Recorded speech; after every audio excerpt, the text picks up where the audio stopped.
Judiciary में भी कहीं ना कहीं करप्शन हो रहा है, सर उस पर आप क्या कहना चाहेंगे? देखिए, जुडिशरी में करप्शन है, ये बात तो आज से नहीं कई सालों से ही चल रही है। तो क्या इसमें कोलिजियम सिस्टम का कहीं रोल है, जो हाई कोर्ट सुप्रीम कोर्ट में करप्शन हो रहा है? डायरेक्टली तो आप रोल नहीं कह सकते, लेकिन इनडायरेक्टली रोल कह सकते हैं। अभी मैं यूके के अंदर भी गया सुप्रीम कोर्ट देखने। यहाँ जितने केस एक दिन में होते हैं, वहाँ उतने शायद 10 साल में भी नहीं होते हैं। कि इंडिया के अंदर झूठे केसों की भरमार पड़ी है।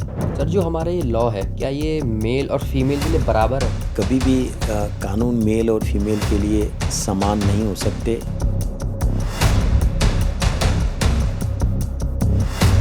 नमस्कार दोस्तों, कैसे हैं आप सभी? स्वागत है आप सभी का आपके अपने पॉडकास्ट शो साइकोरेंट टॉक्स में। और आज की जो हमारे गेस्ट हैं, he is mister JK. Mittal. इनकी काफ़ी अच्छी होल्ड है इनडायरेक्ट टैक्सेस और जीएसटी लॉज में, और इनसे हमने बात करी आज वक्फ बोर्ड के बारे में, लॉज फॉर मेन के बारे में और करप्शन के बारे में। Let's begin the show. तो कैसे हैं सर आप? बहुत अच्छे हैं सर, आपने अपने बिजी शेड्यूल से हमारे लिए टाइम निकाला, वी आर वेरी ग्रेटफुल। धन्यवाद। तो सर आप अपनी लाइफ जर्नी के बारे में थोड़ा बताइए। आज आप इतने बड़े एडवोकेट हैं, तो कैसे स्टार्ट हुआ और आज आप जिस मुकाम पे हैं? देखिए, मैंने ग्रेजुएशन करने के बाद चार्टर्ड अकाउंटेंसी का कोर्स किया। तो सर आपने ग्रेजुएशन किस चीज़ में की थी? ग्रेजुएशन मैंने कॉमर्स में किया था। ओके। तो वो मैंने हरियाणा भिवानी से किया था। उसके बाद आई शिफ्टेड टू दिल्ली। और सबसे पहले उस ज़माने के अंदर या उस हालात के अंदर हमारे लिए एक ही ऑप्शन था, चार्टर्ड अकाउंटेंसी का कोर्स। ओके। और वो भी काफ़ी टफ था, लेकिन उसमें सक्सेस रहे। ओके। उसी दौरान दिमाग में आने लगा था कि मेरे को लॉ करना है। ओके। लेकिन फिर उसके बाद मैंने सीएस किया। CS sir? Company secretary. Okay. तो उसके बाद मैंने चार्टर्ड अकाउंटेंसी के अंदर एक पोस्ट ग्रेजुएशन कोर्स होता है मैनेजमेंट अकाउंटेंसी का, वो क्लियर किया। फिर उसके बाद ऑल ऑफ सडन मेरा कज़न दिल्ली से ग्रेजुएशन कर रहा था। मैंने उसको पर्सुएट किया कि मेरे लिए दिल्ली यूनिवर्सिटी से लॉ का फॉर्म ला के दे, और मैंने एंट्रेंस दिया। और फिर इवनिंग कॉलेज उन दिनों होता था दिल्ली यूनिवर्सिटी का। तो मैंने वहाँ से लॉ किया। और जैसे ही लॉ किया, बस मैंने सीए से तुरंत स्विच ओवर कर लिया। ओके। लेकिन जब तक मैंने लॉ किया, उससे पहले एज ए स्टूडेंट मैं कई सारे केसेस फाइल कर चुका था। मतलब क्योंकि मेरा लॉ में इंटरेस्ट रहता था। तो सर फाइल केस कर चुके थे, मतलब किसी के अगेंस्ट या फिर? यस, किसी के अगेंस्ट। मतलब जैसे इंडिया की जो सबसे बड़ी मोबाइल कंपनी होती थी उन दिनों, मैंने देखा कि वो काफ़ी ओवर चार्जिंग करते हैं, बिल को मैनिपुलेट करते हैं। तो मैंने उनके अगेंस्ट एफआईआर करवाई। मैंने उनके अगेंस्ट एमआरटीपी में केस डाला। इसी तरह मैंने देखा इंडिया की बहुत बड़ी एक कंपनी थी जो चाय पत्ती के पैकेट बनाती थी, और उसमें 250 ग्राम के बजाय 180 ग्राम की चाय पत्ती के मैंने काफ़ी पैकेट कलेक्ट किए ऐसे। तो उनके अगेंस्ट मैंने केस डाला। ये सब पब्लिक कोज के लिए था, पर्सनल नहीं था कि इतने बड़े मासिव स्केल पे अगर ऐसा हो रहा है। इसलिए मेरा लॉ में इंटरेस्ट था ही। तो लॉ करने के बाद मैंने इमीडिएटली प्रैक्टिस सीए से एज ए एडवोकेट ज्वाइन की। Okay sir. तो सर आपका इतने सालों का एक्सपीरियंस है, तो सर हम उससे ही कुछ आपसे जानना चाहेंगे कि आपका एक्सपीरियंस हमें मिले और ऑडियंस है हमारी, उनको भी पता चले। तो सर जो अभी वक्फ का अमेंडमेंट एक्ट आया है, तो सर उसमें उसका क्या इम्पैक्ट है, उसका क्या पूरा सीन एक बार सिनेरियो समझा दीजिए। देखिए, जहाँ तक इसकी डिटेल है पब्लिक को काफ़ी मालूम है, लेकिन सरकार का ऑब्जेक्टिव ये था कि जो कंसर्न मिनिस्टर उन्होंने बताया कि एक तो जो गरीब मुसलमान है उसको उसका बेनिफिट नहीं मिल रहा था, हमें उसको वो फैसिलिटीज़ प्रोवाइड करवानी। दूसरा ये है कि सरकार के पास बहुत ज़्यादा रिपोर्टें ऐसी आ रही हैं कि जो सरकारी या प्राइवेट ज़मीनें हैं उसको वक्फ के नाम पे हड़पा जा रहा है। बिल्कुल। और अभी जो हियरिंग सुप्रीम कोर्ट में चल रही थी, उसमें भी शायद चीफ जस्टिस ने ऐसा कमेंट्स किया कि सुनने में ऐसे आता दिल्ली हाई कोर्ट भी वक्फ बोर्ड की ज़मीन पे है, लोग क्लेम ऐसा कर रहे हैं, या पार्लियामेंट है या बहुत सारी बिल्डिंगें हैं।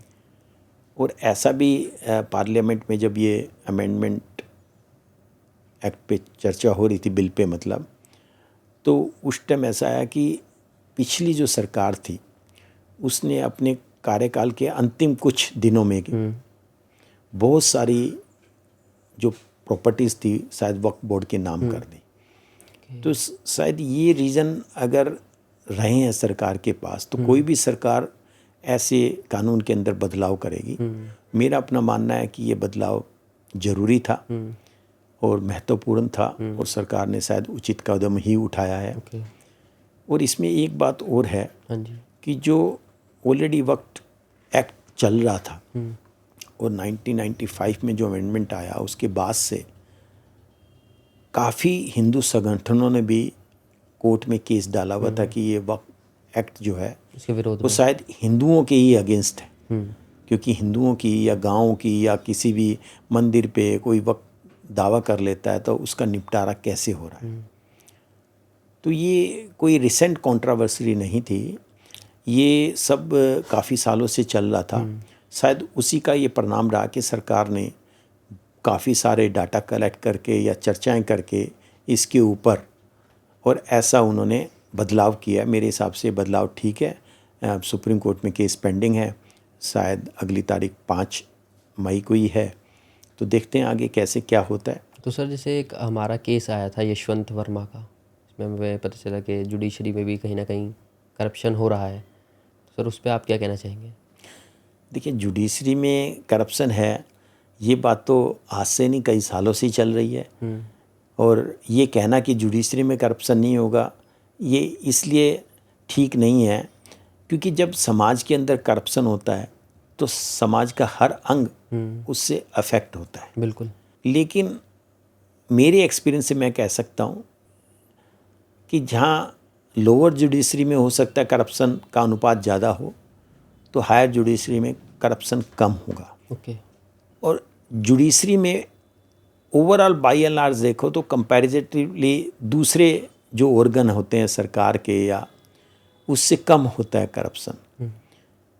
उसका मेन रीज़न ये होता है कि जुडिशरी जो है which is open for public, और जो सरकारी विभाग होते हैं वो ओपन टू पब्लिक नहीं होते। वो प्राइवेट एक किस्म से रूम के अंदर आपसे बातचीत करते हैं तो आपको हरेस कर सकते हैं, कई तरह के कर सकते हैं तरीके। दूसरा, करप्शन का भी हर लेवल होता है। आज अगर मेरा अपना मानना है, हमारे देश के अंदर छोटा छोटा जो करप्शन है, हो सकता है छोटे आदमी के लिए वो बहुत बड़ा लगे, वो हमने अपनी पार्ट ऑफ लाइफ मान ली है कहीं ना कहीं।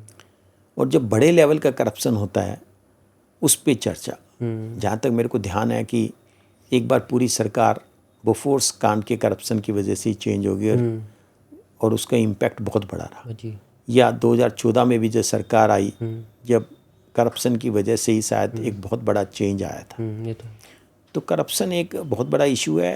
अब जुडिशरी के करप्शन को टैकल कैसे करना चाहिए, क्या नहीं करना चाहिए, उसमें क्या बदलाव होने चाहिए, उस सरकार को या हायर जुडिशरी को तुरंत कदम उठाने चाहिए। जो आपने केस की रेफरेंस दिया है, सुप्रीम कोर्ट ने एक इंक्वायरी कमेटी बनाई, उसकी कोई रिपोर्ट आज तक आई नहीं है। तो लोगों के अंदर संशय तो रहता ही है। मैं पब्लिक के सेंटिमेंट्स के साथ हूँ कि पब्लिक ये समझती है कि आम आदमी पे अगर कोई भी ऐसा केस होता है, चाहे वो छोटा सा, तो उसके लिए तो बहुत तड़फना और यातनाएं हो जाती हैं। और इतने बड़े केस के अंदर जो भी एलिगेशंस हैं, वो केस कैसे और कब स्टार्ट होगा और उसका क्या कंक्लूजन होगा, लोग जानना चाहते हैं। लेकिन मेरे को ऐसा लग रहा है कि उस केस को रफ वेदर में जैसे चला गया।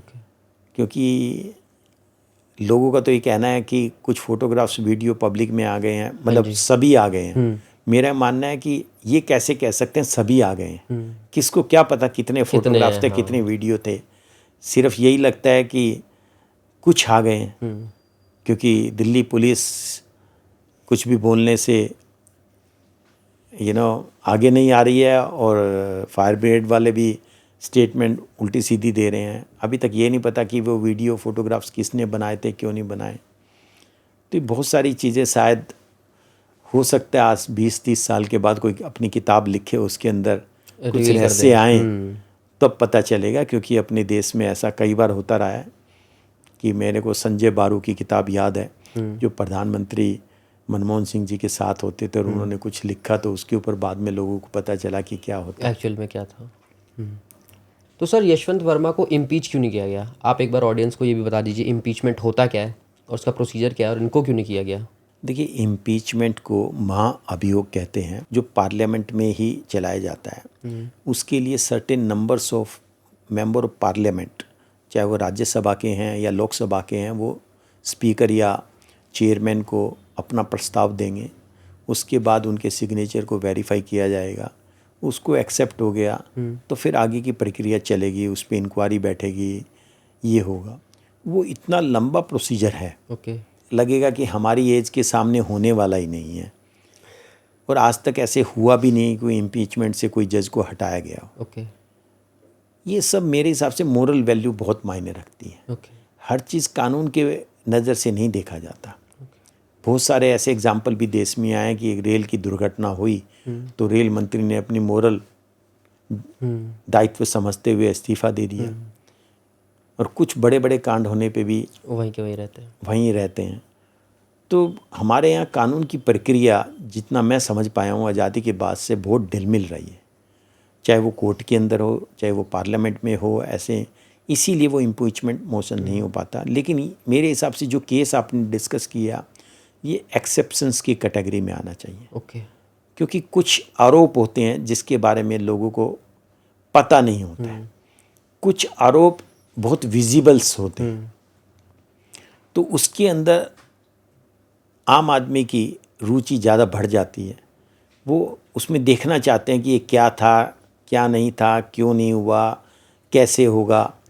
इसलिए ये केस शायद इम्पोर्टेंट हो जाता है। दूसरा, ऐसे केसेस से शायद जनता के माइंड में एक और संदेह जाता है कि ये तो पब्लिक के सामने उजगार हो गया है, जो उजगार नहीं हुआ ऐसा भी बहुत चीज़ होती होंगी। तो इस केस को अगर सही मायने में आगे ले जाया जाए तो लोगों के संदेह हैं या सच्चाई है, वो भी एक क्लैरिटी पे आएगी और दूसरे लोगों को शायद सबक सीखने का मौका मिले। तो क्या इसमें कोलिजियम सिस्टम का कहीं रोल है, जो हाई कोर्ट सुप्रीम कोर्ट में करप्शन हो रहा है? देखिए, कोलिजियम सिस्टम का डायरेक्टली तो आप रोल नहीं कह सकते, लेकिन इनडायरेक्टली रोल कह सकते हैं। सर एक बार आप बता भी दीजिए ऑडियंस को कोलिजियम सिस्टम। क्योंकि जजेस की जो नियुक्ति होती है वो पहले हाई कोर्ट के अंदर, हाई कोर्ट के जो सीनियर जजेस होते हैं वो डिसाइड करते हैं। उन सीनियर जजेस 3 से 5 जो है उसको कोलिजियम कहते हैं। वो नाम रेकमेंड करते हैं, वो नाम सुप्रीम कोर्ट में जाता है। सुप्रीम कोर्ट फिर उस पर चर्चा करती है, उन नामों में से कुछ को एक्सेप्ट करती है, फिर वो सरकार के पास भेजती है और सरकार जब उस पर मोहर लगा देती है तो एक जो एडवोकेट है वो हाई कोर्ट का जज बन जाता है। इसी तरह जो हाई कोर्ट का जज होता है उसमें से ही कुछ जज सुप्रीम कोर्ट में नियुक्त होते हैं, वो तो सुप्रीम कोर्ट का कोलिजियम डिसाइड करता है। और जैसे हाई कोर्ट के जज के लिए हाई कोर्ट का कोलिजियम नाम रेकमेंड करता है तो सुप्रीम कोर्ट की कोलिजियम उसके ऊपर चर्चा करती है। तो अगर उस जजेस में कुछ कमी निकलती है, चाहे वो जजमेंट टाइम पे ना दे पाए, या आजकल कुछ चर्चाएं सुनी होगी, कुछ जजेस कुछ ऐसे वक्तव्य जजमेंट देते हुए देते हैं जिसके ऊपर काफ़ी आरोप लगते हैं कि ऐसा जज को नहीं कहना चाहिए, क्योंकि जज एक प्रतिबिंब होता है, समाज का आईना होता है, समाज के ऊपर उसका फ़र्क पड़ता है। तो स्वाभाविक रूप से ये कहा जाएगा कि ऐसे जजेस का सिलेक्शन क्यों हुआ। बिल्कुल। लेकिन मेरा अपना ये मानना होता है कि जिस दिन आप एक इंसान को एज ए जज सेलेक्ट करते हैं, उस दिन उसके अंदर वो कमी थी तो आप उसको कह सकते हैं। बाद में अगर किसी इंसान में कमी आ जाती है तो आप जिस टाइम जिन लोगों ने उसको सेलेक्ट किया उसको कैसे आप ब्लेम कर सकते हैं। सपोज आज कोई किसी का बेटा है और उसने उस बेटे की शादी की, तो उनसे माँ बाप से पूछा गया क्या ये सिगरेट पीता है, बोला नहीं पीता है। क्या ये शराब पीता है, नहीं पीता है।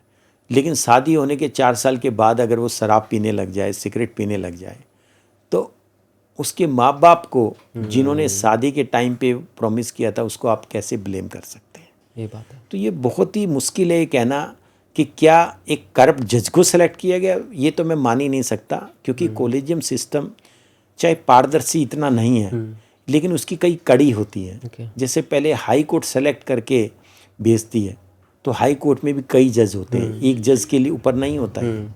और फिर वो सुप्रीम कोर्ट में जाता है, सुप्रीम कोर्ट उसमें चर्चा करती है कई बिंदुओं पे, फिर वो सरकार के पास जाता है, आईबी रिपोर्ट, ये बहुत सारी चीज़ें मंगाई जाती है। अगर वो पहले से ही करप्ट था तो क्या सरकार की ये फेलियर नहीं है कि उनकी आईबी ने क्यों नहीं रिपोर्ट दी कि वो करप्ट है, और क्या उसके ऊपर ऐसे आरोप हैं? ये हाँ, अगर ऐसी रिपोर्टें आती हैं और फिर भी उसको सेलेक्ट किया जाता है जानबूझ के, तो मैं ये मानता हूँ कोलिजियम का डायरेक्टली कोई रोल है। हालांकि आजकल कोलिजियम सिस्टम पे भी काफ़ी चर्चा चल रही है कि ये ठीक है कि नहीं है।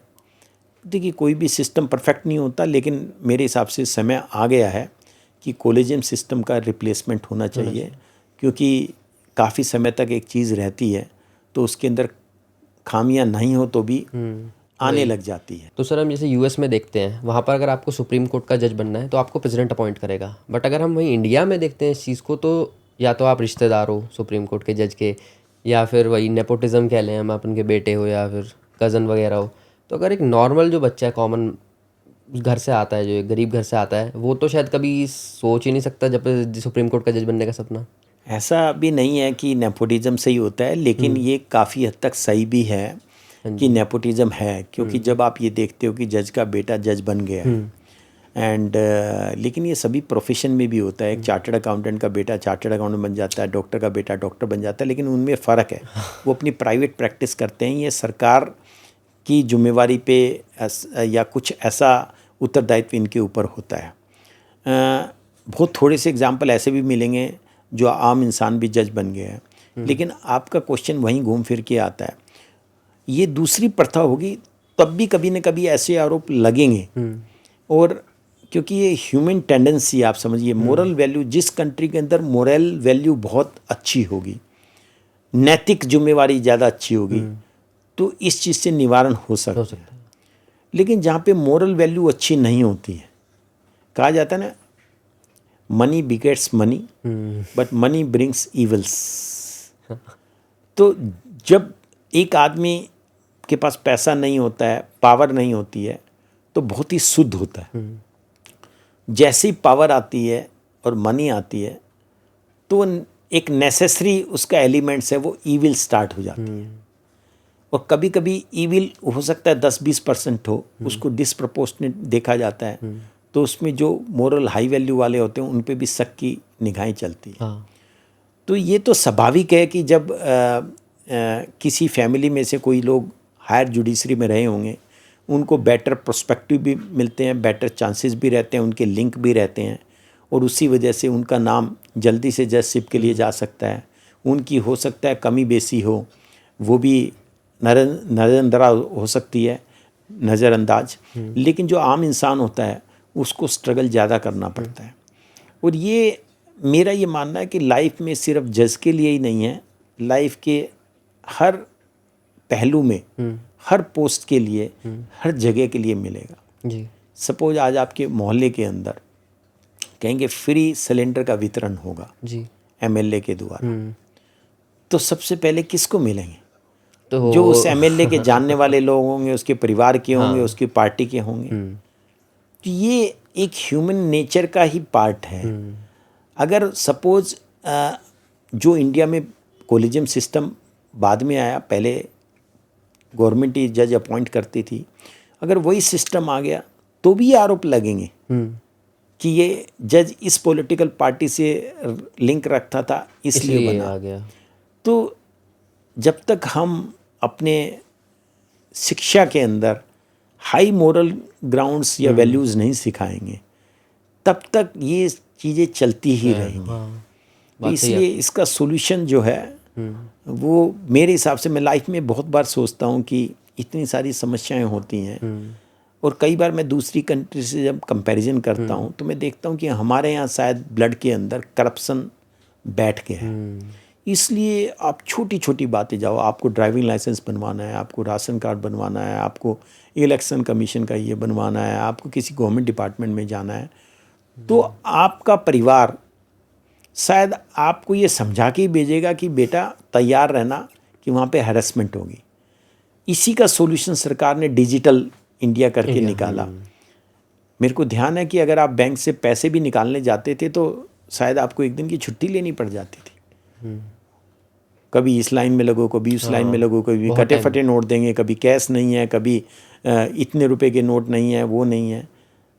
अब आप एटीएम से गुजारा चलाते हो, यूपीआई से पेमेंट करते हो, क्रेडिट कार्ड रखते हो, तो आपने बहुत सारी समस्याओं का समाधान निकाल लिया।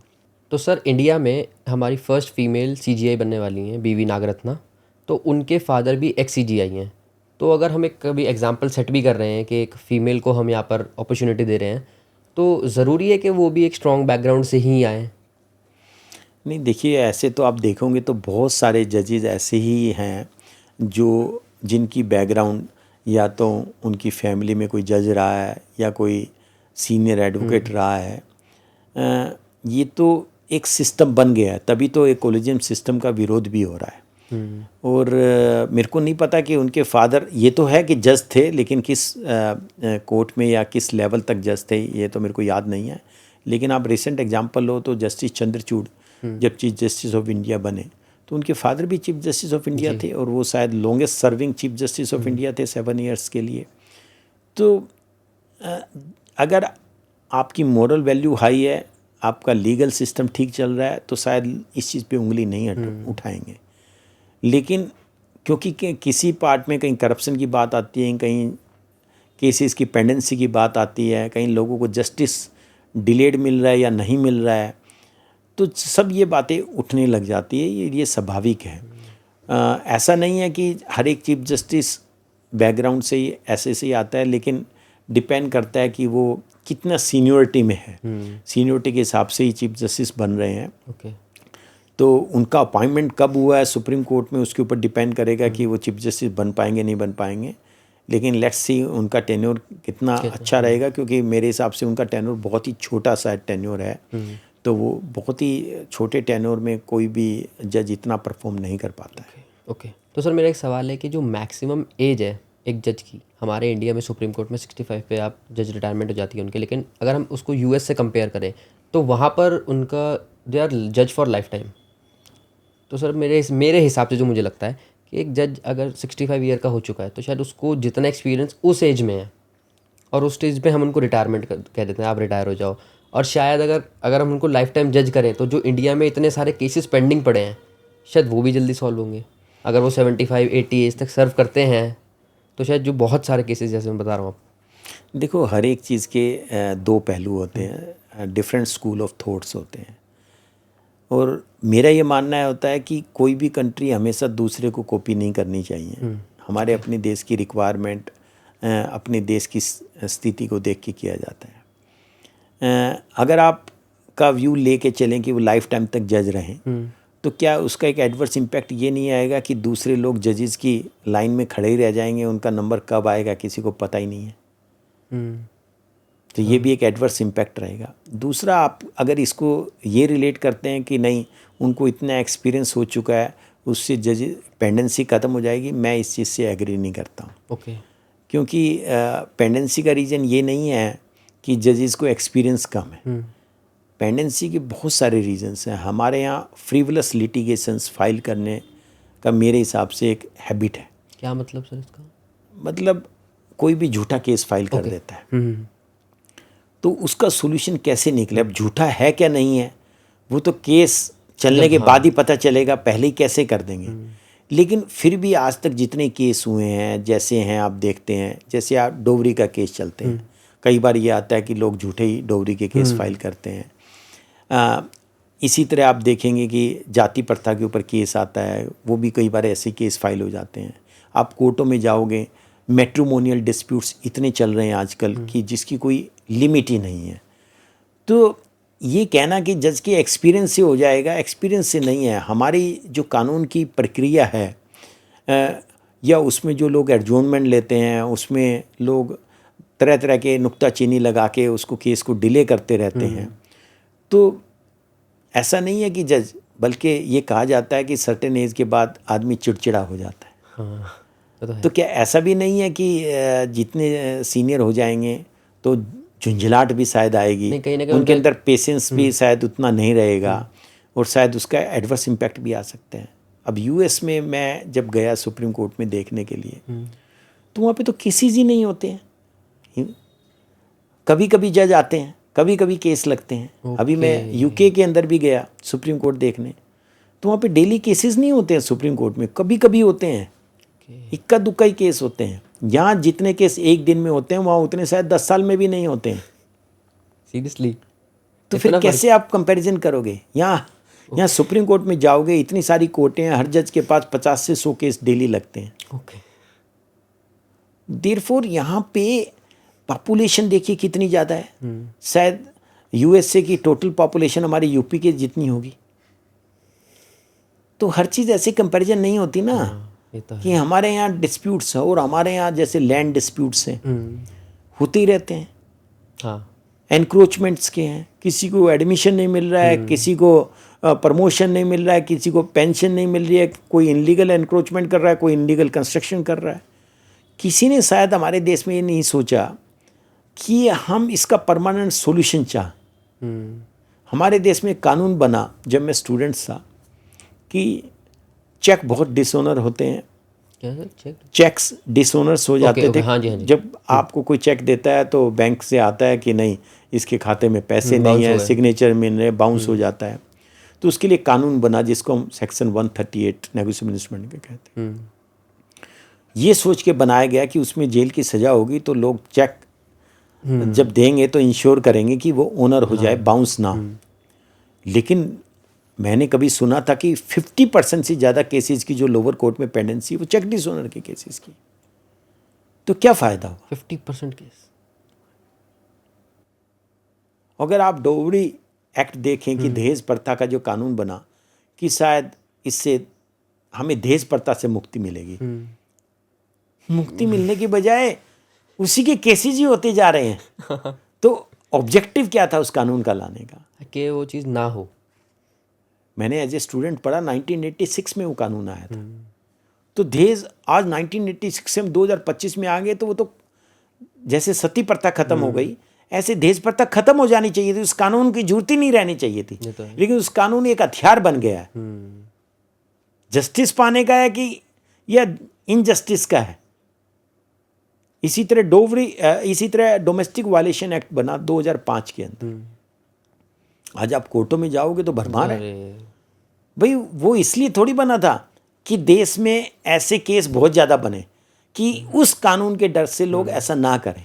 तो कहीं ना कहीं लोगों को भी पता है ना कि अपना इतना करप्शन है कि हम ये सब करके भी बच सकते हैं। सिर्फ करप्शन ही नहीं है, उनको ये भी पता है कि इसको लिंगर ऑन इतना हो जाएगा। हमारे देश में 20-25 साल केस तो आम बात हो गई है ऐसे केसेस में भी, क्योंकि अगर लोअर कोर्ट डिसाइड भी कर देगी 10 साल के अंदर, फिर आप हाई कोर्ट जाएंगे, फिर सुप्रीम कोर्ट जाएंगे, फिर बीच बीच में एप्लीकेशन लगाते रहेंगे। तो एक्चुअल पीड़िता हो तो भी उसको लाभ नहीं होता है। और जो गलत केस होगा वो इतना हरेस हो जाता है, तो उस सिस्टम से आपका विश्वास उठ जाता है। मेरा तो अपना कई बार ये आकलन होता है, हमारे देश के अंदर शायद कुछ कानून बड़े सक्सेसफुल भी रहे हैं। जैसे पब्लिक स्मोकिंग बैन हो गई, तो 99% मेरे को पब्लिक स्मोकिंग किसी अर्बन एरिया में नहीं मिलती है। इवन एयरपोर्ट पे जाएंगे तो अलग से एक कमरा बना रहता है। पहले ये बड़ा कॉमन था, अगर किसी को रोकने की कहें तो कोई रुकता नहीं था। तो ये बड़ा सक्सेसफुल रहा। दूसरी तरफ ट्रैफिक के कानून लो, ऐसा लगता है कि हमारे यहाँ ट्रैफिक का शायद कोई कानून ही नहीं है। Wrong side driving, speed driving, कितने डेली केस रिपोर्ट होते हैं कि उसने रैश ड्राइविंग की, कितने लोगों को मार दिया। तो कानून का एक डर होता है। कानून इसलिए नहीं बनाया जाता कि उसमें इतने केसेस हों, ताकि कानून के डर से ही लोग वैसा ना करें। लेकिन क्योंकि यहाँ हमारा शायद लीगल सिस्टम इतना मजबूत नहीं रहा, जस्टिस डिलीवरी सिस्टम बहुत पुअर रहा है, लोगों को न्याय समय सीमा में नहीं मिलता है, उसकी वजह से लोगों का विश्वास उठ जाता है। बहुत सारे ऐसे कानून हैं जिसके अंदर समय सीमा तय की गई है कि जजमेंट आएगा, लेकिन कोई वो समय सीमा कोई पालन ही नहीं कर सकता, कोई जज भी नहीं कर सकता। एक जज के पास 50 से 100 केस डेली लगाएंगे। It is just impossible to have any kind of decisions. तो सर जो नए 3 क्रिमिनल लॉज आए हैं, और ये हमारा अमित शाह जी का भी कहना था कि ये हमें कॉलोनियल माइंडसेट से फ्री कर देंगे, तो क्या एक्चुअली में हो रहा है ऐसा या फिर बस कहने की बात है?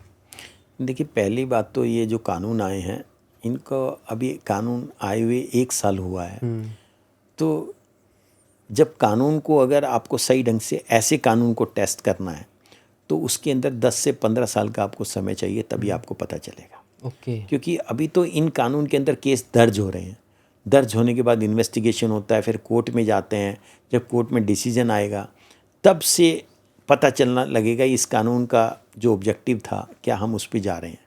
लेकिन सरकार ने ये जो चेंज किया है, ये ऐसा नहीं है कि कानून ये, क्योंकि ये कानून है क्रिमिनल लॉ, तो जो मान लो रेप है, जो मर्डर है, जो ये तो वही रहेंगे ना। ये थोड़ी है कि अंग्रेज़ ने बनाए थे और आज बनाए थे उसमें चेंज हो जाएगा। बेसिक पर्पज़ क्या था कि कुछ ऐसे इसमें प्रावधान थे जो कॉलोनियल माइंडसेट से थे, कि जैसे देशद्रोह का मुकदमा होता था, देशद्रोह का, कि ऐसी चीज़ों को हमने चेंज करना था। दूसरा, लोगों को सिस्टम चेंज हो गया है। जो अंग्रेज़ों ने जब कानून बनाया उस ज़माने के अंदर टेक्नोलॉजी इतनी साउंड नहीं थी। तो अब टेक्नोलॉजी चेंज हो गई है, तो क्राइम करने के तरीके बदल गए हैं। उस माइंडसेट को ध्यान में रख के भी उसमें प्रावधान डाले गए हैं कि फोरेंसिक एग्जामिनेशन कैसे होगी, डिजिटल चीज़ें से कैसे निपटा जाएगा, या कैसे साक्ष्य लिए जाएंगे, या कैसे समय सीमा ऐसी की जाए, या लोगों को इसका दुरुपयोग जो हो रहा था लोगों के अगेंस्ट उसको रोका जाए। तो इसका अगर आप थोड़ा सा लंबा समय 10-15 साल जब तक टेस्ट नहीं करेंगे तब तक हम नहीं बता पाएंगे, तब तक रियल रिजल्ट आपको नहीं पता चलेगा। क्योंकि मेरा ये मानना है कि सरकार ने जब ये कानून बनाए हैं समीक्षा करके ही बनाए हैं। दूसरा, जो कानून का नामकरण किया गया है वो भारतीय नामकरण से किया भारतीय गया न्याय है। संहिता कर दिया उसको। तो ये भी एक कॉलोनियल माइंडसेट से हटके ही करने का इरादा है कि हम अपने देश को अपने देश के नाम से ही कानून से जाने और आज के परिप्रेक्ष्य में जाने, तो उसका भी फर्क पड़ता है। मेरा ये मानना है बूंद बूंद करके घड़ा भरता है। धीरे धीरे तो थोड़ी थोड़ी चीज़ें भी चेंज होती है तो वो धीरे धीरे रिफ्लेक्ट करने लग जाती है लोगों के माइंड। जी सर, जो हमारा ये लॉ है क्या ये मेल और फीमेल के लिए बराबर है? जहाँ पे हमें एक नॉर्मल जो हम जनता है हमें लगता है कि ये कहीं ना कहीं मेल के लिए नहीं है। बहुत सारी चीज़ें हैं जहाँ पे फीमेल मिसयूज़ करती हैं कानून का। देखिए, कभी भी कानून मेल और फीमेल के लिए समान नहीं हो सकते कुछ रेस्पेक्ट्स में, क्योंकि उनकी बायोलॉजिकल माइंडसेट और उनकी सुरक्षा या उनके लिए एक अलग ज़रूरत रहती है।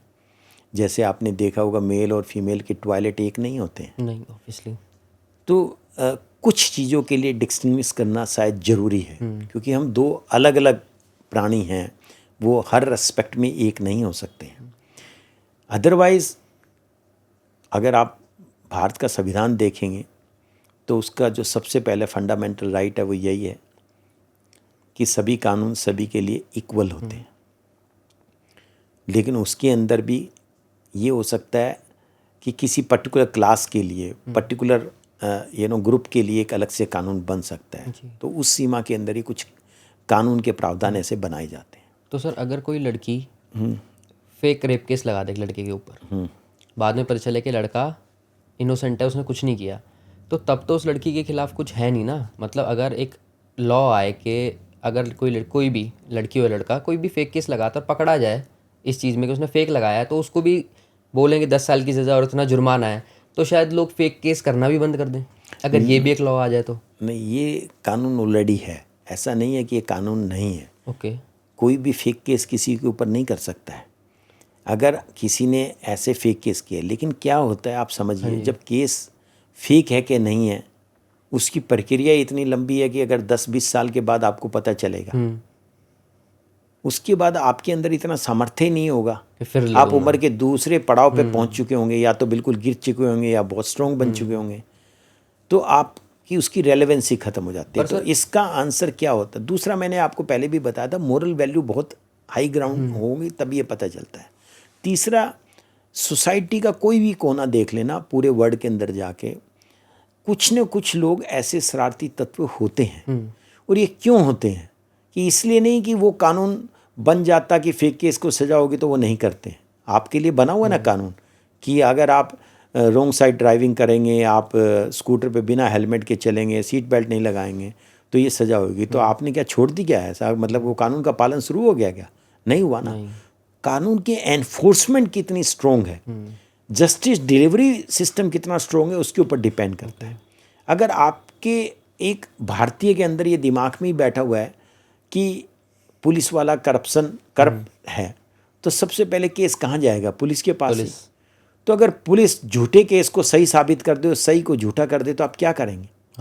हम रोज ही ये देखते हैं। तो कहने, इसीलिए तो पुलिस रिफॉर्म की भी बात होती है।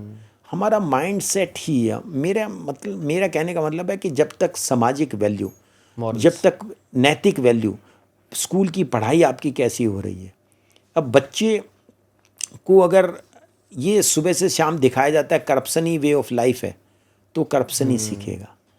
तो इसके बहुत सारे पहलू होते हैं।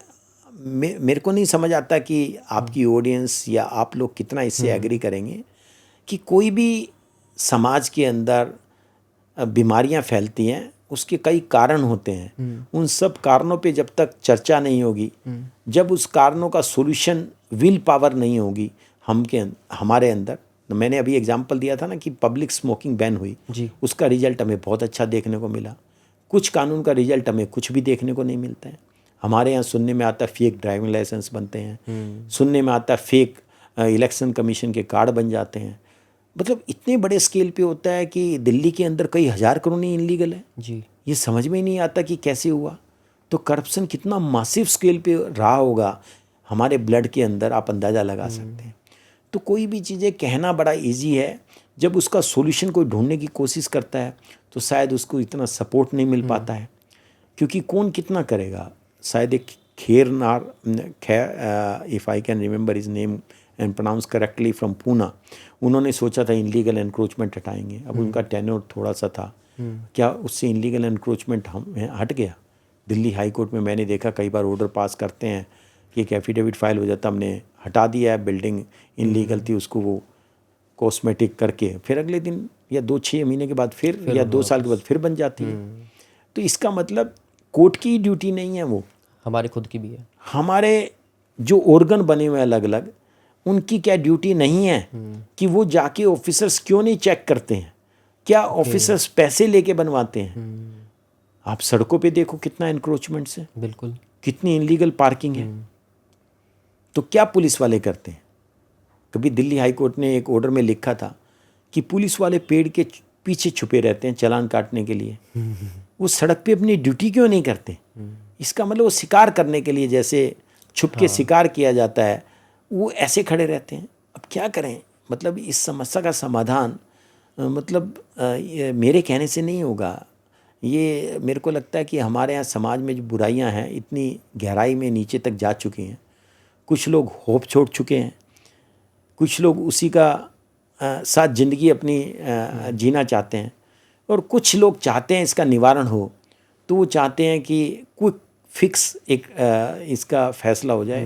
वो मेरे को लगता है भगवान के हाथ में ही होता है, मतलब वो आदमी के हाथ में नहीं होता, क्योंकि जब तक मोरल वैल्यू बहुत हाई नहीं होगी, आप शायद मेरे दृष्टि में इन समस्या का समाधान नहीं कर पाएंगे। तो सर उसी वाले जो मैंने आपको एक एग्जांपल दिया था उसी पे आते हैं कि अगर पता चल गया कि उसने नहीं करा कुछ भी लड़के ने, तो उसी टाइम क्यों ना सज़ा दे दी जाए, उसको लड़ने का मौका ही मत दो, वो क्यों लड़े दोबारा? नहीं तो फिर उसी टाइम सज़ा दे दी जाए ना कि आप इनोसेंट हो लेकिन सामने वाले ने फेक लगाया है, पता चल गया, उसी टाइम सामने वाले को गिल्टी कर दो।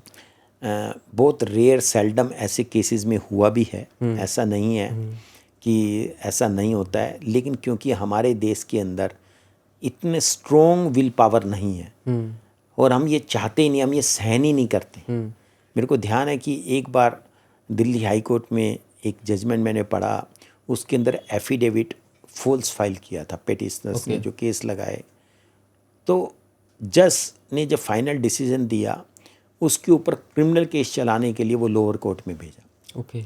अब आप समझिए कि जब लोअर कोर्ट में वो केस गया है, कानून की एक प्रक्रिया है, शायद वो 20-25 साल तक डिसाइड ही नहीं होगा, क्योंकि यहाँ 4-5 करोड़ केस पहले से पेंडिंग है। आपका एक और केस जुड़ जाएगा तो ये थोड़ी है कि वो कल ही डिसाइड हो जाएगा।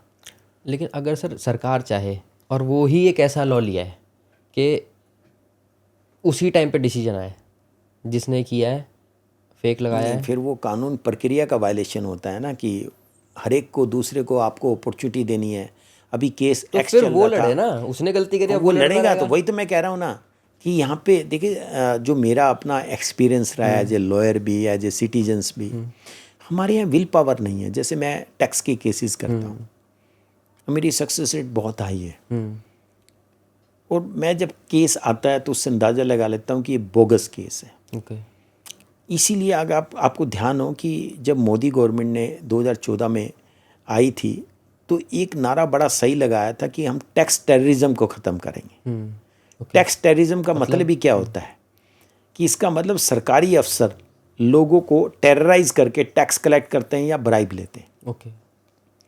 लेकिन अब वो नारा अंडर कारपेट चला गया, क्योंकि हमें समझ में आया कि यहाँ के ऑफिसर्स की मोरल वैल्यू शायद उतनी हाई नहीं है। तो उससे निपटने के लिए सरकार ने डिजिटल प्रोग्राम्स बनाया, फेसलेस असेसमेंट लेके आए, ऑनलाइन हियरिंग होगी। जब आपको उस ऑफिसर्स का नाम पता नहीं चलेगा या उससे मिलने का मौका नहीं मिलेगा, तो ब्राइब लेने देने की बात खत्म हो जाएगी। और जब ऑनलाइन हियरिंग होगी, जब उसको पता चलेगा ये रिकॉर्ड हो सकती है, तो इसके साक्ष्य आ सकते हैं, तो शायद उसके अंदर डर बैठे। तो कई बार क्या होता है कि मेरे को पता चले, अगर मैं भी किसी पद पे हूँ कि मैं चाहता हूँ कि मेरे ऑफिस के अंदर सारे ऑनेस्ट हो जाएं, तो ऑनेस्ट तो उनके माँ बाप ने बनाया होता, ऑनेस्ट तो सोसाइटी ने बनाया होता, उनके टीचर्स ने, स्कूल्स ने, क्लास एजुकेशंस ने बनाया होता, तब होंगे। मेरे कहने से थोड़ी ऑनेस्ट हो जाएंगे। और दूसरा, मैं उसको, वो अगर अपना अपना काम करने के लिए अपने अलग अलग लोगों से मिलते रहेंगे, तो मैं कितने दिन तक और कितने मिनट तक उसको वॉच करता रहूँगा? ये पॉसिबल नहीं है ह्यूमनली। तो कई प्रक्रियाएं अपनाई जाती है। अब आपने देखा, पहले रेलवे के अंदर टिकट लेने जाते थे तो बहुत करप्शन होता था। जब से कंप्यूटराइजेशन आया, करप्शन थोड़ा सा कम हुआ, लेकिन कंप्यूटर के अंदर भी वहीं लाइन में लगना पड़ता था।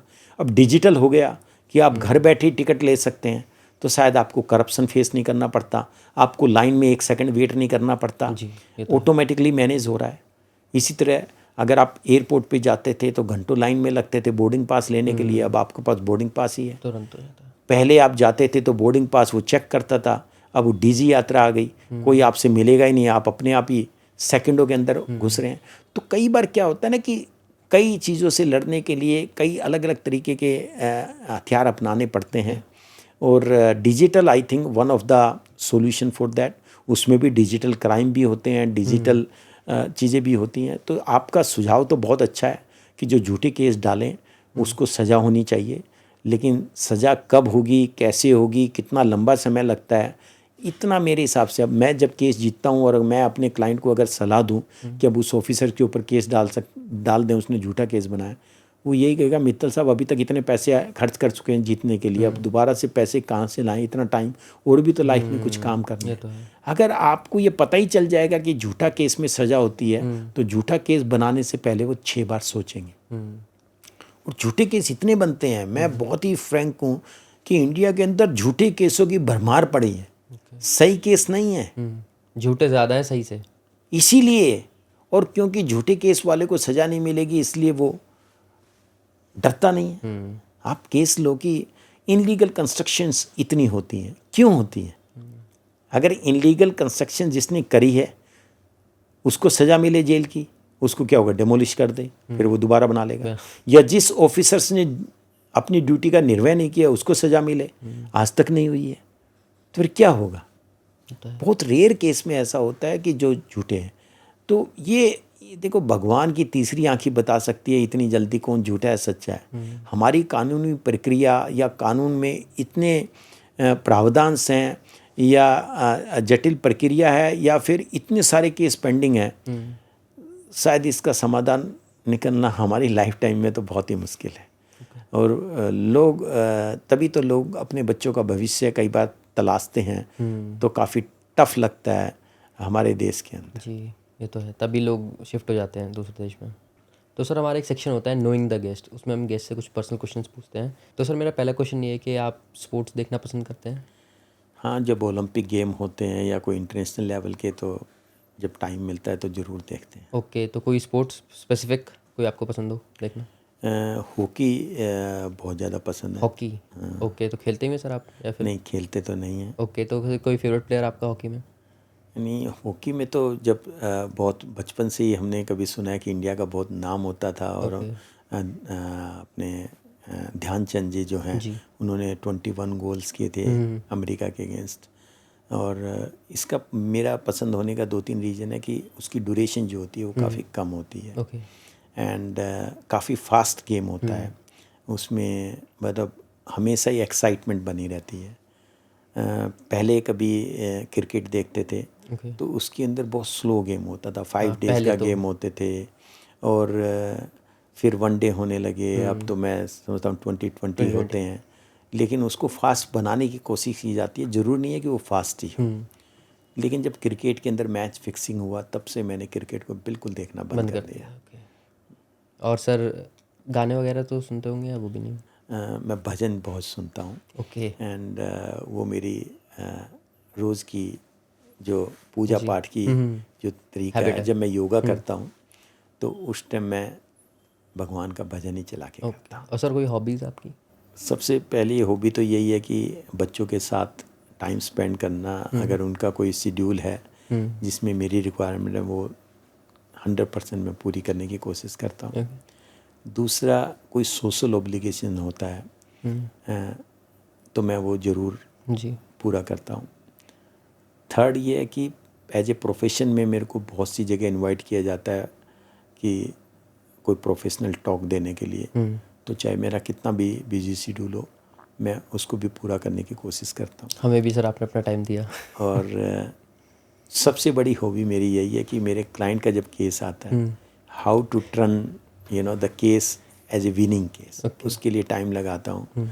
और मेरे को बहुत ही उसके अंदर रुचि रहती है। मतलब I never feel tired once I handle a cases. Okay. और शायद मेरे केस की सक्सेस होने का यही एक शायद राज रीज़न है है। कि मैं उसके बहुत से एंगल पे जाता हूँ, बहुत उसकी डेप्थ में जाता हूँ, बहुत रिसर्च करता हूँ, इसलिए मेरे को बहुत सेटिस्फेक्शन भी मिलता है। जी। तो सर आपने हमें अपना समय दिया उसके लिए बहुत बहुत शुक्रिया, और it's lovely talking to you. Thank you so much आपका और आपकी टीम का। मेरे को ऐसा लगता है कि आपको आपके जो क्वेश्चन पूछे उनका सही सही सार्थक आंसर मिला होगा, जी सर। और आपकी ऑडियंस से भी शायद पॉजिटिव रेस्पॉन्स। जी बिल्कुल सर। तो सर आप ऑडियंस को कुछ एडवाइस देना चाहेंगे? देखिए, एडवाइस तो बहुत सिंपल है, लेकिन आज के ज़माने में बहुत टफ है। मैं ऑनेस्टी पे बिलीव करता हूँ, और तो ऑनेस्टी। दूसरा, मैं हार्ड वर्किंग पे बिलीव करता हूँ। तीसरा, मैं अभी 2-3 साल पहले अहमदाबाद में कॉन्फ्रेंस एड्रेस करने गया था, तो स्वामी प्रमुख जो हैं उनका एक मेरे को मोमेंटो भी मिला, और एक मेरे को किताब भी मिली।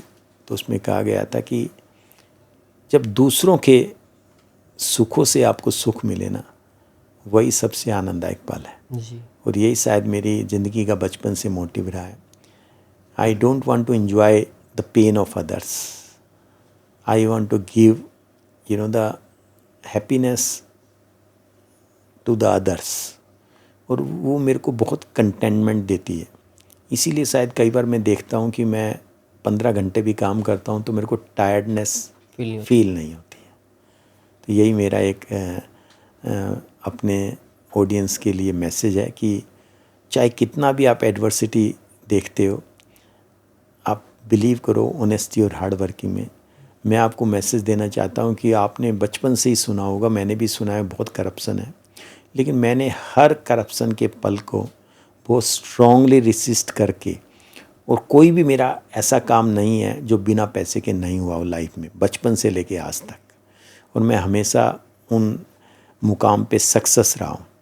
और तो मेरे को ये लगता है कभी कभी हम ज़िंदगी में अगर थोड़ा बहुत तो देखो, आपको मेहनत करना आएगा, थोड़ा लड़ना आएगा, आप इजी वे जीना चाहते हो तो आपकी लाइफ भी इजी हो जाती है, फिर मतलब उसमें इंटरेस्ट ख़त्म हो जाता है। मेरा यही मैसेज है। बहुत अच्छा लगा सर आपसे बात करके। थैंक यू, धन्यवाद।